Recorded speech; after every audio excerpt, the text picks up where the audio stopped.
દેવાનો પ્રિયો, મેં સવારે એક વાત કરેલી હતી. જે વ્યક્તિ સૂતો હોય ને એને કદાચ ઉઠાડવો હોય ને તો પહેલા અવાજે, બીજા અવાજે અને બહુ તો ત્રીજા અવાજે, પહેલા અવાજે, બીજા અવાજે અને ત્રીજા અવાજે આપણે ઉઠાડી શકાય. પણ જે સુવાનો ઢોંગ કરીને સૂતું હોય ને એને ઉઠાડવું હોય તો બહુ જ અઘરું પડે, બહુ જ અઘરું પડે. કારણ કે એને ખબર છે કે મને બોલાવે છે અને છતાંય એને ઉઠવું નથી. એટલે શું કરશે? સો કરશે. શેનો સો કરશે? સુવાનો. મારે તમને ખાલી એટલે જ પૂછવું છે, તમે જાગો છો, સૂતા છો કે સુવાનો ઢોંગ કરીને સૂતેલા છો? આ ત્રણમાં તમારી કેટેગરી કઈ છે? બોલો. જૈન તરીકે તમે જાગી ગયેલા છો, તમારામાં જાગૃત જૈનપણું છે કે હા જૈનપણું છે જ નહીં, ખાલી દેખાવથી, ખાલી પરિવાર જૈન છે એટલે આપણે જૈન છીએ અને પરિસરના 8 દિવસ એટલે આવવાનું છે, આવી ગયા છે, એને કહેવાય છે સુતેલા જૈન. પણ એક છે સુવાનો ઢોંગ કરીને સુતેલો જૈન, જેને ઉઠાડવો બહુ ભારે પડે. મારે તમારામાંથી જવાબ જોઈએ છે. પહેલા નંબરમાં તમારો નંબર આવે, બીજામાં આવે કે ત્રીજામાં આવે? શેમાં આવે? શેમાં? ઢોંગવાળામાં. અને રિયલી તમે બહુ જ માર્ક કરશો, તમે પોતાની જાતને ચેક કરશો, પોતાની જાતને ઓળખશો, તમને ખબર પડશે કે મોટા ભાગનાને ધર્મની ખબર છે. હું કહું અને તમે સમજો, જેટલા આ 8 દિવસના મેં પોઈન્ટ તમને આપ્યા ને એમાંનો એક પણ પોઈન્ટ એવો નથી જેની તમને ખબર નથી. ગઈકાલ રાતની વાત કરો, તમે સેવાની વાત કરી, સેવાની વાત તમને નથી ખબર એવું તો નથી ને? બરોબર છે.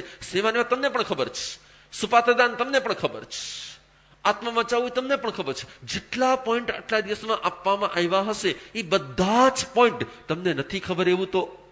અને છતાંય હર વર્ષે સંતો આવે, હર વર્ષે મહાસતીજી આવે, હર વર્ષે પ્રવચનમાળા હોય, હર વર્ષે પરિષદ હોય અને હર વર્ષે શું હોય? એ જ પ્રવચનો, એ જ પ્રવચન ધારાઓ. હર વર્ષે આપણે હાયા કરીએ, હર વર્ષે આપણે એમ કહીએ કે હા હા હા હા હા હા ઉઠું છું ઉઠું છું ઉઠું છું. પણ આ કેના જેવું હોય કે ઓલો કુંભકર્ણ હોય ને, એને ઉઠાડવા માટે શું જોઈએ? કુંભકર્ણને ઉઠાડવા માટે શું જોઈએ? ઢોલ વગાડવા પડે, નગારા વગાડવા પડે, કેટલી મહેનત કરવી પડે. ત્યારે કેટલા ટાઈમે જાગે? ત્યારે કેટલા ટાઈમે જાગે? 6 મહિને એ પડખું ફેરવે અને જો પાછો વગાડવા વાળો બરોબર ન હોય ને તો એ પડખું ફેરવા પછી ફરી પાછો 6 મહિના. બસ ફરક માત્ર એટલો જ છે, કુંભકર્ણ 6 મહિને પડખું ફેરવે. અરે ભાઈ, આ ટ્યુબલાઇટ તો અહીંયા છે નહીં, તમારું સ્ટાર્ટર કેવું છે મને ખબર નથી. સમજાય છે? થઈ કે નહીં? કઈક લાઈટ થઈ કે નહીં? કઈક. કુંભકર્ણ તો હજી 6 મહિને પડખું ફેરવે. પણ આપણે બરોબર આ 8 દિવસ માટે પડખું ફેરવશું અને ફરી પાછા બોલો બોલો. ન કર્ણ કહી શકાય, ન કુંભકર્ણ કહી શકાય, તમને કહી શું શકાય? ન કર્ણ કહી શકાય, ન કુંભકર્ણ કહી શકાય, તો કહી શું શકાય? એ તમારે સમજવાનું છે. હું તો મેઇન પોઈન્ટ પર આવું છું કે અમે જગાડવા માટેનો ખૂબ પ્રયત્ન કરશું, 8 દિવસ સુધી પ્રયત્ન કરશું, પણ ફરી પાછી હાલત શું થશે અમને પણ ખબર હોય. અમે તૈયારી સાથે જ અહીંયા આવતા હોઈએ, કારણ કે ભગવાનનો એક સિદ્ધાંત છે, માર્ગ ભૂલેલા જીવન પથિકને માર્ગ ચિંતવા ઉભો રહું. કરે ઉપેક્ષા એ માર્ગની તો એ ક્ષમતા. અમને ખબર જ છે કે કદાચ કોઈ વ્યક્તિ અપેક્ષા રાખશે, કોઈ વ્યક્તિ ઉપેક્ષા કરશે, કોઈ સ્વીકારશે અને કોઈ જવાબ પણ દેશે. નો પ્રોબ્લેમ, અમે અમારું કામ કર્યું છે. પણ હવે તમે જાગ્યા છો કે સુતેલા છો? કે સુતેલા હતા એમાંથી જાગ્યા છો?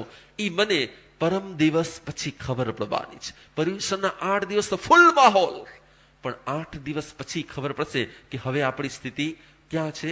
હું મેં સવારે ઘણા બધા પોઈન્ટ આપ્યા કે જૈનોએ જે ડોનેશન આપવું જોઈએ ને, જૈનોએ જે ડોનેશન આપવું હોય ને એમાં એને 60-40 નો શું રાખવો જોઈએ? એક રેશિયો રાખવો જોઈએ.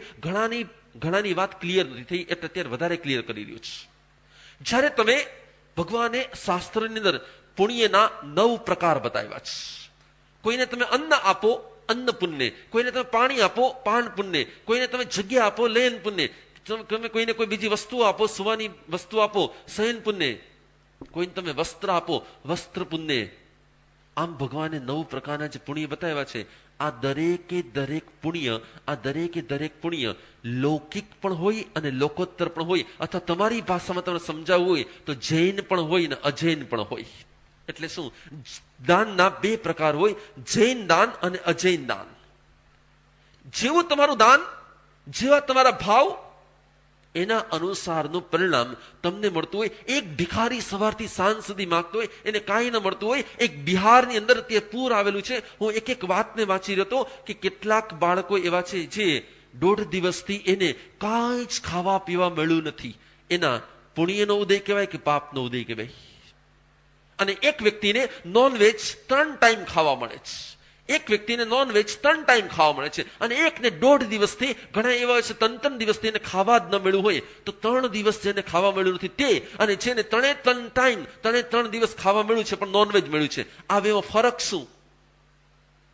તો કે એકના પાપનો ઉદય છે એટલે ખાવા મળતું નથી, પણ એકના પુણ્યનો ઉદય છે. તમને નહીં ખબર હોય, નોનવેજ પણ ખાવા મળે ને એ પણ પુણ્યનો ઉદય હોય, પરંતુ એ પુણ્યને કહેવાય છે લૌકિક પુણ્ય, એટલે કે સંસાર પુણ્ય.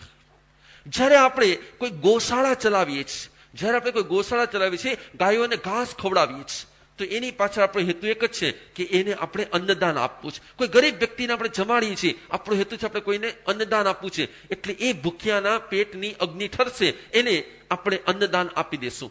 અન્નદાન આપ્યું, તમને ભવિષ્યમાં શું મળશે? તમને ભવિષ્યમાં ખાવાનું મળશે, પણ શું ખાવાનું મળશે નક્કી નથી.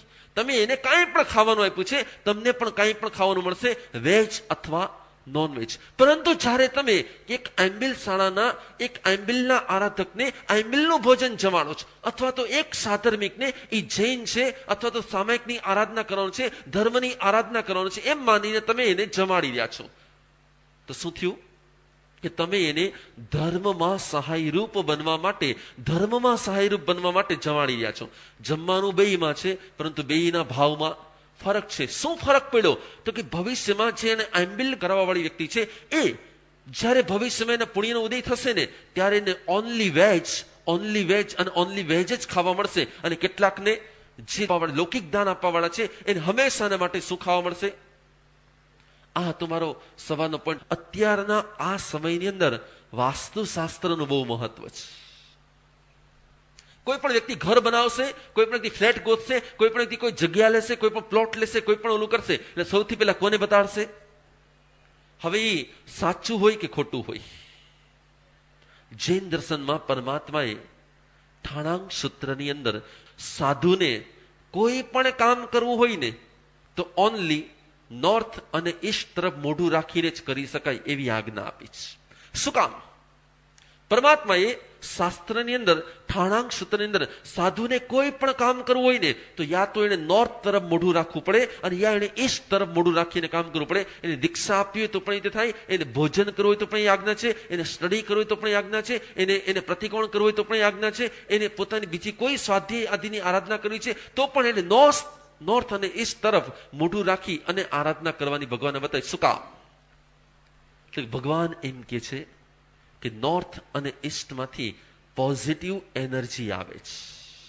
નોર્થ અને ઈસ્ટમાંથી પોઝિટિવ એનર્જી આવે છે. નોર્થ અને ઈસ્ટ તરફ મોઢું રાખવાવાળી વ્યક્તિ જે કામ કરે છે એ કામમાં એના લક પ્રમાણે થતું હોય છે, પણ એ લકમાં આ પોઝિટિવ એનર્જી સપોર્ટર હોય છે. હું તમને એનો એક નાનકડો દાખલો આપું કે આ જ ગ્રાઉન્ડની અંદર મેં પ્રવેશ કર્યો, અને ગુરુ પૂર્ણિમાનો પ્રોગ્રામ કર્યો. ત્યારે મોઢું કઈ તરફ હતું? આ તરફ હતું, અને અમે આમ મોઢું રાખીને બેઠેલા હતા. એ દિવસે મેં ડિમાન્ડ કરી હતી કે મને આજે લુક એન્ડ લર્ન જૈનશાળા માટે 5-5 લાખ રૂપિયાના 40 નામ જોઈએ છે, 2 કરોડ રૂપિયા જોઈએ છે, પણ ન થયું. કેટલા રૂપિયા એવા ખાલી? તો કે માત્ર 7 જ નામ આવ્યા. જો તમારે સમજવા માટે પોઈન્ટ કહું છું. અને આ દિશામાં બેસીને નોર્થ તરફ મોઢું રાખીને મેં ખાલી એટલું જ કીધું કે 80 તો થઈ ગયા છે, હવે ખાલી 20 ઘટે છે. શું થઈ ગયું? 1 સેકન્ડમાં એનું રિઝલ્ટ આવવાની શરૂઆત થઈ ગઈ. હું તમને ખાલી અહીંયાનો જ દાખલો આપું, બીજો કોઈ દાખલો નથી આપવો. પરમાત્મા એમ કે છે કે નોર્થ અને ઈસ્ટમાંથી શું આવતી હોય છે? પોઝિટિવ એનર્જી આવતી હોય છે. અને ઓલ સાયન્ટિફિક, આમાં કોઈ જાતનું નથી. તમે ક્યારેય પણ કોઈ પણ જગ્યાએ તમે મેગ્નેટને મૂકો એટલે મેગ્નેટ ઓટોમેટિક એની દિશા બતાવે કે ન બતાવે? શું કામ બતાવે? તો કે આખા પૃથ્વી પર એવા પ્રકારના વેવ્સ પાસ થતા હોય જે નરી આંખે આપણે જોઈ ન શકતા હોઈએ. મેગ્નેટ ઈ વેવ્સને શું કરે છે? મેગ્નેટ ઈ વેવ્સને પકડી લે છે. મારો મેઇન પોઈન્ટ હતો વાસ્તુશાસ્ત્રને માનવું કે ન માનવું. જેમ કે ન માનવું, જેમ કે ન માનવું, અને કોઈ કહેશે માનવું. પ્રોબ્લેમ એનો નથી માને કે ન માને પ્રોબ્લેમ નથી, પણ ક્યારેક એવું થાય કે વાઈફ માનતી હોય અને હસબન્ડ ન માનતા હોય. ક્યારેક એવું થાય કે છોકરો ન માનતો હોય. અને મારી પાસે હમણાં બોરીલીને એક ડોક્ટર આવેલા. એ ડોક્ટર કે નહીં, મારા દીકરાને તો ના જ પડ્યું કે વાસ્તુ પ્રમાણે બરોબર છે જ નહીં. અને દીકરો કે મારે ત્યાં જ હોસ્પિટલ બનાવી છે, મારે બીજે ક્યાંય બનાવી નથી. બે જણા વચ્ચે એટલા પ્રોબ્લેમ. મને પ્લાન બતાવવા માટે આવ્યા. મેં એને બહુ શાંતિથી કીધું, ભાઈ આપણા મનમાં જો નેગેટિવ હશે ને તો બધું નેગેટિવ થશે, અને આપણા મનમાં જો પોઝિટિવ હશે ને તો બધું પોઝિટિવ થશે. તમે આ વાદ વિવાદને શું કરી દો, શાંત પાડી દો. મારું તમને કહેવાનું છે માનવું કે ના માનવું. બોલો. અત્યારે ઘણા બધા એવું ચાલતું, ફેંગશુઈ ચાલતું હોય, આ ચાલતું હોય, ઓલું ચાલતું હોય. શું કરવું જોઈએ? હું સિર્ફ એટલું માનું છું કે આપણા હૃદયના સાચા ભાવ હોય અને માત્ર નોર્થ અને ઈસ્ટના આ એક ભાવને જો આપણે ઓળખી લઈએ ને તો ઓટોમેટિક આપણે બીજું કાંઈ માનવાની જરૂર, આપણે બીજું કાંઈ જ માનવાની જરૂર છે નહીં. કોઈ વાસ્તુશાસ્ત્રી પાસે જવાની જરૂર છે નહીં, કોઈ ફેંગશુઈ વાળા પાસે જવાની જરૂર છે નહીં. અને એવા જેટલાય ફેરફાર આ ઝાલાવાડમાં પણ કરાવ્યા છે ને, એવા કેટલાય ઘરનો મને પાછું રિપોર્ટ આવેલા છે કે એને ફેંગશુઈ પ્રમાણે ઘણા બધા ફેરફાર કરાવ્યા, વાસ્તુ પ્રમાણે ઘણા બધા ફેરફાર કરાવ્યા, પણ કોઈ ફરક પડ્યો નથી. એટલે એવી કોઈ વ્યક્તિની વાતમાં આવીને જૈન દર્શન એટલું ચોક્કસ માને છે કે નોર્થ અને ઈસ્ટમાંથી પોઝિટિવ એનર્જી આવતી હોય છે, પોઝિટિવ વેવ્સ આવતા હોય છે, એક સાચા વિચાર આવતા હોય છે. પણ એવું બીજું કઈ માનવાની જરૂર કે આ રાખીએ તો આમ થાય અને આમ રાખવાથી આમ થાય, આવું કાંઈ જ માનવાની જરૂર છે નહીં. મારો એક બીજો પોઈન્ટ, ઘણાના હાથની અંદર નંગની વીંટીઓ હોય. ઘણાના હાથની અંદર કોઈના હાથમાં ગુરુ હોય, કોઈના હાથમાં શનિ હોય, કોઈના હાથમાં ચંદ્ર હોય, કોઈના હાથમાં મંગળ હોય કે ન હોય. બોલો, આ ગ્રહ કે નક્ષત્ર કે કુંડલી અસર કરે કે ન કરે? મારે આવા ઘણા બધા પોઈન્ટ લેવા છે. જે પોઈન્ટ જૈન સમાજની અંદર ઘણા બધા એવું બધું ચાલ્યા જ કરતું હોય. મારે તમને પૂછવું છે કે આ ગ્રહ કે નક્ષત્ર કઈ અસર કરે કે ન કરે? તો પછી તમારા લગ્ન વખતે કુંડલી જોઈતી કે એમને થઈ ગયા હતા? તો બધું બરોબર છે ને? તો તમે તમારા દીકરા વખતે જોઈ કે ન જોઈ? ના પાડો કે હા પાડો છો? ખબર પડતી આમાં. જોઈતી ને? જો એક ભાઈ કે જોઈતી કે નથી જોઈ. સમજાય છે હું શું કહેવા માંગુ છું? કે અત્યારે ઘણા આ કુંડલી જોતા હોય, ઘણા ઓલા બધા માર્ગ જોતા હોય, આટલું મેળ ખાય છે, આટલું મેળ નથી ખાતું. પરમાત્મા એમ કે છે કે ઘડિયાળ હોય ને, ઘડિયાળના કાંટા ઉપરથી આપણને એટલી ખબર પડે કે અત્યારે 9:45 કમ છે.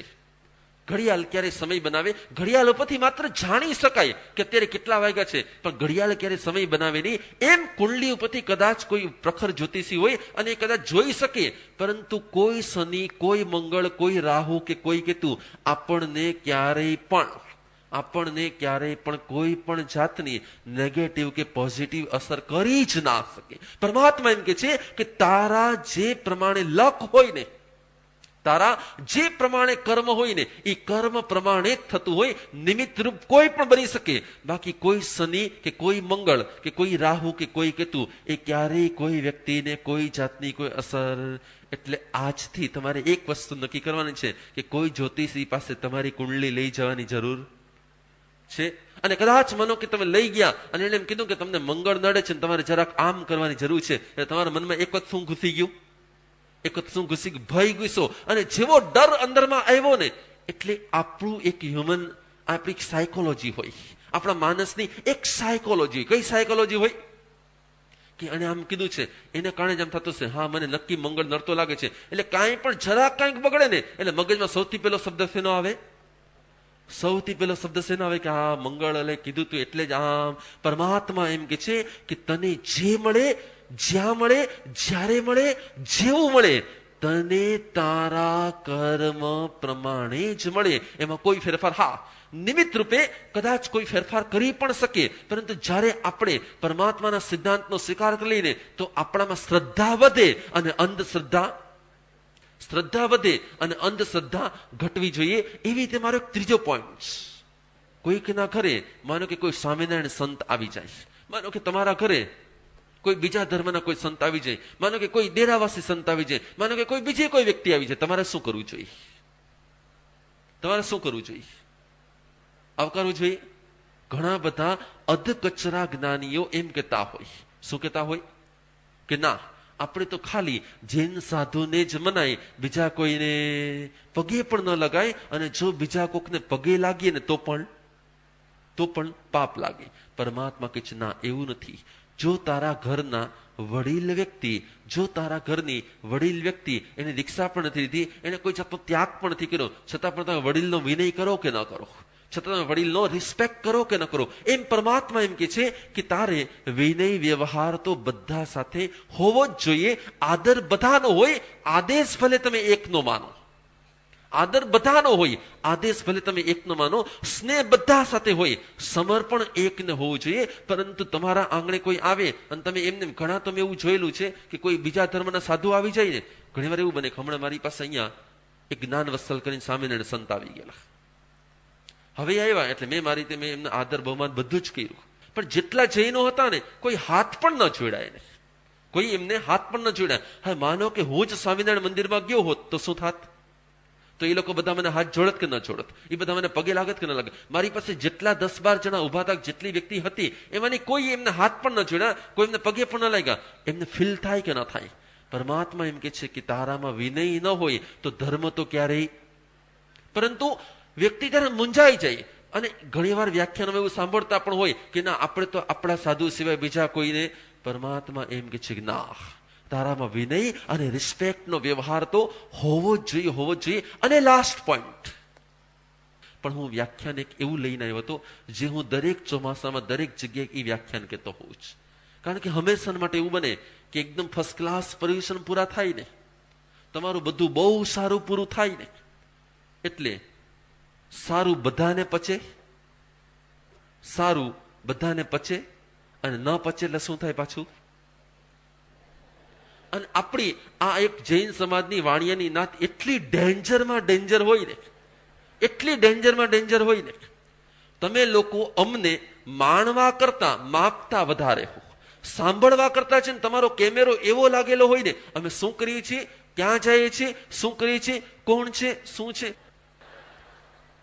હવે બોલો થાય શું? આ તમારો એકેય જાતનો કોઈ ભરોસો. મારું કહેવાનું એ છે કે દરેકના મનની અંદર ગમે તે સંસદીજી પાસે જશે, ક્યાંય પણ જશે, એટલે સૌથી પહેલું શું કરશે? આ બરોબર હતું, આ બરોબર હતું, આમ બરોબર હતું, આમ બરોબર હતું, અહીંયા આ ન હોવું જોઈએ, આમ હોવું જોઈએ, મારા સાહેબે આમ કરાય, આમ ન કરાય, ઓલા મારા સાહેબ આમ કરે છે, આ મારા સાહેબ આમ કરે છે. અને અરે ભાઈ, તમે અમને જોવા માટે આવો છો કે ધર્મ ધ્યાન કરવા માટે આવો છો? તમે તમારા આત્માનું કલ્યાણ કરવા માટે આવો છો કે અમારું આત્માનું કલ્યાણ થયું કે નહીં એ જોવા માટે આવો છો? સમજાય તમને શું કહેવા માંગુ છું? અને એટલા જ માટે એક દાખલો વારંવાર કહેતો છું, અહીંયા પણ મારે કેવું છે, કેમ કે આજે 50% એક જે નવો વર્ગ છે ને, એ માંડ ધર્મના ક્ષેત્રમાં અત્યારે આવતો થયો છે, અને ફરી પાછું અહીંયાથી બહાર નીકળશે ને, અને જેવું કહેશે અમે તો નમ્રમની પાસે ગયા હતા, બહુ ત્યાં આમ હતું, આમ હતું, આમ હતું. અરે ત્યાં ગયા હતા, ત્યાં તો સ્ટાર્ટ. તો કે આ સમાજની અંદર મેં એક વસ્તુ માર્ક કરેલી છે. આપણે કાંઈ જોયું ન હોય, કાંઈ જાણ્યું ન હોય, કાંઈ ખબર ન હોય. હું એક દાખલો વારંવાર આપું છું કે એક જગ્યાએ એક જંગલની અંદર સરસ મજાનું એક ઉદ્યાનની અંદર કેટલા બધા હાથીઓ એકદમ શાંતિથી પોતપોતાની સાધના આરાધનામાં લાગેલા હતા. બધા પોતપોતાનું કામ કર્યા હતા, કોઈને કોઈ સાથે કોઈ નિસ્બત નથી. ક્યાંકથી દૂરથી બધા જ હાથી જયારે શાંતિથી બેઠા હતા ને, હાથીઓ બધા શાંતિથી બેઠા હતા, ત્યારે કોણ આવી ગયું? હું તમને કહેવા માંગુ છું કે ત્યાં અચાનક દૂરથી 2 કાંચીડા આવી ગયા. કાંચીડા કોને કહેવાય? કાંચીડા કોને કહેવાય? દૂરથી કાંચીડાને આવતા જોઈને એક ઘરડો હાથી હતો ને, એને કીધું સાવધાન, સાવધાન. જો સામેથી 2 કાંચીડા આવી રહ્યા છે તો બધા સાવધાન થઈ જાઓ. બધા યંગ હાથીઓને એમ થયું કે આ કાંચીડો, આવો દુબળો પાતળો કાંચીડો, આવા 2 કાંચીડા કદાચ જંગલમાં આટા મારે, એનાથી આપણે ડરવાની શું જરૂર હોય? આ આપણો ઘરડો હાથી બિચારો ઘરડો થયો છે ને, 60 થયા છે ને, એટલે એની બુદ્ધિ પણ. કોઈ હાથીઓએ એ કાંચીડાને આવતા ગણકાયરો નહીં, કોઈ હાથીઓએ એ કાંચીડાને આવતા ગણકાયરો જ નહીં. બંને કાંચીડા અંદર કંઈક થયું એવું કે એક કાંચીડો બીજા કાંચીડાને બટકું ભરી ગયો, અને જેવો બટકું ભરી ગયો એટલે ઓલો કાંચીડો એકદમ ગુસ્સે પરાણો એટલે પેલા કાંચીડાની પાછળ એ બટકું ભરવા માટે દોડ્યો. પેલો કાંચીડો એકદમ ડર્યો, એકદમ ફાસ્ટ ભાગ્યો તો સીધો એક યુવાન હાથી સૂતો હતો ને, એક યંગ હાથી સૂતો હતો ને, એની નાકની સૂંઢમાં ઘૂસી ગયો. હવે શું થાય? તમારા નાકમાં એક નાનકડું કંઈક તણકલું પણ જો ઘૂસી જાય ને તો શું થાય તમને? થાય. જેવો હજી તો ઓલો કાચીડો ઘૂસે ને એ હજી આગળ પહોંચે તે ફાસ્ટ સ્પીડમાં બીજો કાચીડો પણ આવ્યો અને બીજા તરફના બીજા નાકમાં નસકોરામાંથી પણ ઘૂસી ગયો. હાથી એકદમ ભયંકર પીડા થવા લાગી. હાથીને એટલી પીડા થવા લાગી હાથી એકદમ ઉભો થઈ ગયો. સૂતો તેમાંથી ઉભો થઈ ગયો. ઉભો થઈને એકદમ હળબળાટીને દોડાદોડ કરી મૂકી. રસ્તામાં જેટલા આવ્યા ને બધાને, જેટલા ઝાડ, જેટલા પાંદડા, જેટલા નાના સસલાઓ, જેટલા હરણિયા, જે એની હડફેટે ચેડા, બધાનું ધનોત પનોત કાઢતો આખું જંગલ એને ખેદાન મેદાન કરી નાખ્યું. પણ તોય એલા કાચીડા તો બિચારા અંદરમાં ગયા. કાચીડાના પગમાં શું હોય? નહોર જેવું હોય અને હાથીનું નાક હતું એકદમ પોચું. નહોર એમાં ભરાઈ ગયા હતા. કાચીડો બહાર નીકળી પણ ન શકે અને હાથી માથું પછાડીને થાકે. પણ કોઈ રીતે કાચીડો, હવે શું થાય? બે કાચીડા બિચારા અંદરમાં ને અંદરમાં મરી ગયા. અને એ મર્યા ત્યાં સુધીના અડધી કલાકમાં તો હાથી એવો ગાંડો હતો એને જંગલનું એક પણ ઝાડ બાકી ન રાખ્યું, જંગલનું એક પણ નાનકડું પ્રાણી બાકી ન રાખ્યું. જે એના પગ નીચે આવ્યું, જે એના પગથી ભટકાણું, જે એના માથામાં ભટકાણું, હાથી જાને ત્યાં માથું પછાડે છે. કેમ? તો કે એને શું કાઢવા હતા? બે અંદરમાં જે ભરાઈ ગયું છે ને બહાર કાઢવું હતું એ જ્યાં સુધી નીકળ્યું નહીં ને ત્યાં સુધી હાથી હેરાન પરેશાન. અંતે અડધી પોણી કલાકે જ્યારે બે કાચીડા મરી ગયા, એના પગ લૂઝ પડ્યા અને જ્યારે છટકીને નીચે પડ્યા ને ત્યાં સુધીમાં તો હાથી જ્યારે એકદમ શાંત થઈને નીચે પડ્યો ને થાકી ગયો બિચારો. ત્યારે દૂરથી ઓલા ઘરડા હાથીએ આમ એક નજર નાખીને તો બધું આખું જંગલ ખેદાન મેદાન. કેટલાય હાથીઓ આ મેઇન હાથીની હડફેટે ચડી ગયા હતા. એ બિચારા રાડ પાડતા હતા. કેટલાય સસલાઓ બિચારા કચરાઈને મરી ગયેલા હતા. આખું ઉદ્યાન, આખો બગીચો, આખું ઉદ્યાન કેવું થઈ ગયું હતું? એકદમ કોના કારણે? બે કાચીડાના કારણે. મારે તમને કઈ કેવું છે. એ બહુ શાંતિ, સાધના, આરાધના, ધર્મ, ધ્યાન બધું જ ચાલતું હોય ને, આખો સમાજ પ્રસન્નતાથી ખૂબ લાભ લેતો હોય ને, એવા સમયે બરોબર બે કાચીડા છે ને ઘૂસી જાય છે. અને બે કાચીડા છે ને આખું ધર્મ ધ્યાન ખેદાન મેદાન કરાવી નાખે છે. આખું જૈન સમાજ ખેદાન મેદાન કરાવી નાખે. બોલો ક્યાં બે કાચીડા જો ઘૂસી ગયા ને તો ખેદાન મેદાન કરી નાખે. બે જ કાચીડા, બાકી આખો સંઘ, આખો સમાજ બધું પ્રોપર ચાલતું હોય. પણ બે જણા જો સરખા ના ચાલે ને તો બધું પ્રોબ્લેમ થઈ જાય. બસ બે કાચીડા ક્યાં છે? એક છે ઈર્ષા. આ એવી ભયંકર તત્વ છે ને કે ગમે એવા ટોપ ઉપર માણસ પહોંચ્યો હોય એને પણ ડાઉન કરી દે. ગમે એટલું શ્રેષ્ઠ કરતો હોય એને પણ ખરાબ કરી નાખે. ગમે એટલું ઉત્તમ કામ કરતો હોય એને પણ એ વ્યક્તિ શું કરી નાખે. એટલે બચ્ચું તમારે બેથી સામાયિક નહીં આવડે તો ચાલશે, પ્રતિકોણ નહીં આવડે તો ચાલશે, બીજી ઉપાસના કઈ કરતા નહીં આવડે તોય ચાલશે, પણ એક ઈર્ષા નહીં કરતા. કોઈનું સારું જુઓ ને તો બહુ બધું તમે નમસ્કાર કરજો, એના વખાણ કરજો. તમે વખાણ ન કરી શકો ને તો કોઈનું સારું જોઈને ક્યારે સળગતા નહીં. કોઈનું સારું જોઈને ક્યારે સળગતો નથી. અને જે સારો નથી હોતો ને એ સળગ્યા વગર શું થઈ જવાની. પણ જે આપણે જો ક્યાંક સળગાયું હશે ને, કાલોલાએ કીધું ને કે ચકલીનું નામ શેમાં આવશે? કે બાળવામાં નહીં આવે, શેમાં આવશે? ઠારવામાં આવશે. ક્યાંક કોક વચ્ચે આગ લાગી હોય ને તો ઠારતા શીખજો, પણ બાળતા એક ઈર્ષા ક્યાંય જગાડતા નહીં. તમે ઈર્ષા રાખતા નહીં. તમને તમારા લખથી વધારે કાંઈ જ મળતું નથી. તમને ઓલાને બહુ બોલાવે છે ને બહુ મળે છે, એની માટે બહુ છે. ભાઈ યાદ રાખવાનું, તારા લખ હશે ત્યાં સુધી તને મળશે. અને જેવા તારા લખ પૂરા થયા ને એટલે તને મળવાનું, અને ફરી પાછા જાગશે તો ફરી પાછું તને મળવાનું છે. તો ગમે એટલી ઈર્ષા કરીશ તો ઈર્ષા તારી મૂળા શેઠાણી જેવી તું બની જઈશ, એનાથી વધારે બીજું કાંઈ. એટલે પોઈન્ટ 1 કોઈની ઈર્ષા કરવા જેવી નથી. અને પોઈન્ટ 2 શું હતું? અફવા. ઓલા આમ છે, ઓલાનું આમ છે, ઓલા ભાઈનું આમ થયું, ઓલાને હમણાં છે ને આમ થયું છે, એની ઘર હમણાં છે ને આમ થયું, એની વહુ વચ્ચે આમ છે. અરે ભાઈ પણ એનું જે હોય તે તારે કઈ લેવા દેવા. બસ